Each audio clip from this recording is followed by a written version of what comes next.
The next item on my agenda is dehydration. So I brought in the dehydrator. I have it set on 95 and I'm going to allow these to dehydrate for about 24 hours at least. It might actually take longer than that. I did the math and I have here approximately 500 grams, which is just shy of a pound.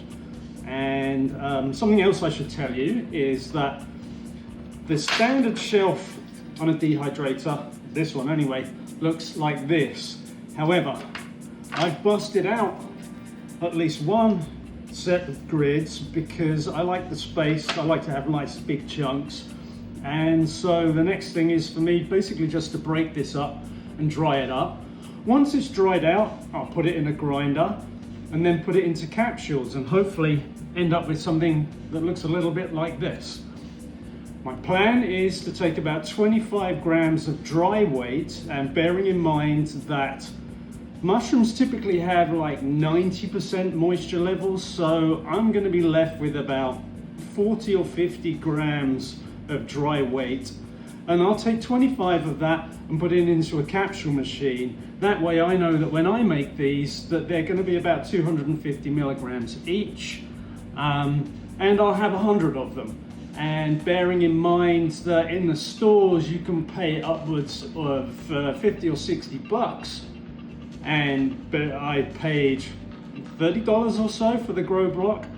I think that's a pretty good return. So here goes. Oh, I can smell it though, and there's a whole bunch of white spores falling away from this. This is definitely ready to go.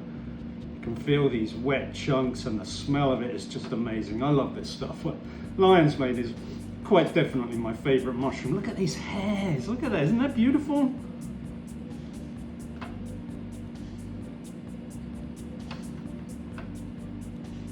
I love the smell of this stuff. Other people cook it. It's popular as a substitute for fish in making fish cakes. There are some very good lion's mane fish cake recipes. I'm just going to eat that a little bit. Delicious. Thanks for watching.